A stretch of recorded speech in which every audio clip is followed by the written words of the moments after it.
আসসালামু আলাইকুম রহমতুল্লাহ। সুপ্রিয় শুনলি মেহমেদ ফতিলার সুলতানি সিরিজের 69 নম্বর ভলিউমের দ্বিতীয় ট্রেলারটিও যথাসময়ে রিলিজ হয়েছে। দর্শক, আমরা দ্বিতীয় ট্রেলারের একেবারে শুরুতে দেখতে পাচ্ছি সুলতান মেহমেদ খান তার সকল পাশাদেরকে, সকল বেদেরকে বলতেছেন, তরবারিতে শান দিয়ে বর্ম পরে প্রস্তুত হয়ে নাও, এখন যুদ্ধের ময়দানে নামার সময় এসে গেছে।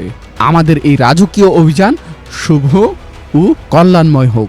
মানে সুলতান মেহমেদ খান পুরোপুরি বসনিয়া অভিযানের জন্য প্রস্তুত হয়ে গেছেন এবং বসনিয়ায় শীঘ্রই অভিযান চালাতে যাচ্ছেন, এমন কিছু বোঝা যাচ্ছে। দর্শক, এর পরের সিনে যেটা দেখতে পাচ্ছি এটা পুরাই কিন্তু মিরাক্কেল একটি ঘটনা। সেটা হচ্ছে বসনিয়ার সিংহাসনে আরোহণ করতেছেন রানী ক্যাথেরিনা। আর এখানে ভ্লাদ সহ বসনিয়ার সকল অভিজাত ব্যক্তিরা রানী ক্যাথেরিনার প্রতি আনুগত্য প্রদর্শন করতেছেন এবং এখানে বলা হচ্ছে এক নতুন যুগের সূচনা হচ্ছে, যা রানী ক্যাথেরিনার যুগ। এখানে কি হবে? স্টেফান তোমাসভিচ কোথায়? এটা একটা বিশাল প্রশ্ন। বিশাল প্রশ্ন এই কারণে, কারণ এই ঘটনা এখন নয়, এই ঘটনারও অনেক পূর্বেই ঘটার কথা ছিল। কেননা ইতিহাসে বসনিয়ার রানী ক্যাথেরিনার দুই সন্তান সিগিসমন্ড এবং তার বোনকে ওসমানীয়রা অভিযান চালিয়ে তুলে নিয়ে যায় যেন বসনিয়া শান্ত থাকে সেজন্য।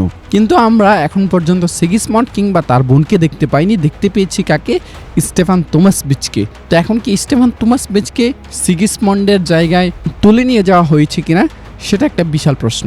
যেহেতু বলা যায় বসনিয়ার এই ঘটনাকে সিরিজের পরিচালক অনেকটাই বিকৃতভাবে উপস্থাপন করেছে, সেহেতু এখানে যে কোনো কিছুই ঘটতে পারে। তো এখানে আমরা দেখতে পাচ্ছি রানী ক্যাথেরিনা সিংহাসনে আরোহণ করছেন এবং সবাই তার আনুগত্য প্রকাশ করতেছে। তো এদিকে আবার আমরা দেখতে পাচ্ছি মাহমুদ পাশা একটি তাঁবুর ভেতরে রয়েছেন। এটা সম্ভবত কোনো একটা তুর্কি উপজাতিতে এসেছেন, যে তুর্কি বেইলিকের সবাইকে অভিযানের জন্য রাজি করিয়েছেন। মানে ইতিহাসে ওসমানীয়রা প্রত্যেকটা বড় যুদ্ধে যাওয়ার পূর্বে তুর্কি বসতিগুলো থেকে সৈন্য নিত এবং সম্মিলিতভাবে কাফেরদের বিরুদ্ধে যুদ্ধ করত।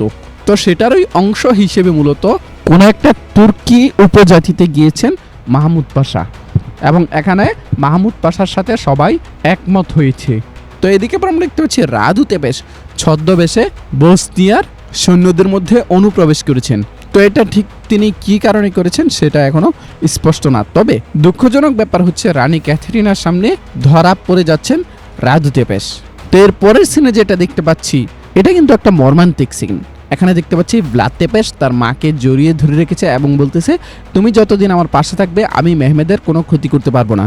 এটা কেন বলতেছেন? আমাদের গত ভিডিওতে আমি বিস্তারিত আলোচনা করেছিলাম যে ভ্লাদ তেপেশ যখন শাহজাদা বাইজিদকে চারদিক থেকে বন্দি করবে, ঠিক তখনই তার কাছে খবর আসবে ওসমানীয়রা ভ্লাদের মা মরিনাকে বন্দি করবে এবং বলবে, যদি তোমার মাকে বাঁচাতে চাও তবে শাহজাদা বাইজিদকে ছেড়ে দাও। তো এখানে মূলত ভ্লাদ শেষ পর্যন্ত শাহজাদা বাইজিদকে ছেড়ে দিবে এবং নিজের মাকে বাঁচাবে। তবে ভ্লাদ ফিরে এসে সম্ভবত তার মাকে সে নিজেই হত্যা করতেছে। এখানে তার মাকে চেপে ধরে রেখেছে এবং এক পর্যায়ে তার মার কাছে সে ক্ষমা চাচ্ছে। তো এখানে মরিনা কিন্তু একেবারে নিজের দুহাত ছেড়ে দিয়েছেন। সম্ভবত ভ্লাদ শ্বাসরোধ করে তার মাকে হত্যা করেছে। তো এদিকে কিন্তু অবশেষে প্রিন্সেস রোজ এবং সুলতান মেহমেদ খানের মধ্যে বিয়ে হতে যাচ্ছে আগামী 69 নম্বর ভলিউমে। এখানে প্রিন্সেস রোজকে বিয়ের জন্য প্রস্তুত করতেছেন গুলশা খাতুন নিজে এবং বলতেছে, এখন থেকে তুমি সুলতান মেহমেদ খানের স্ত্রী, যে কিনা সমগ্র জগতের সমস্ত দায়িত্ব নিজের কাঁধে বহন করেন। তো ট্রেলারের একেবারে শেষের দিকে আমরা দেখতে পাচ্ছি সুলতান মেহমেদ খান যুদ্ধের জন্য প্রস্তুত এবং এখানে বলতেছে, কিজিল এলমার পথে চলো এগিয়ে যাই।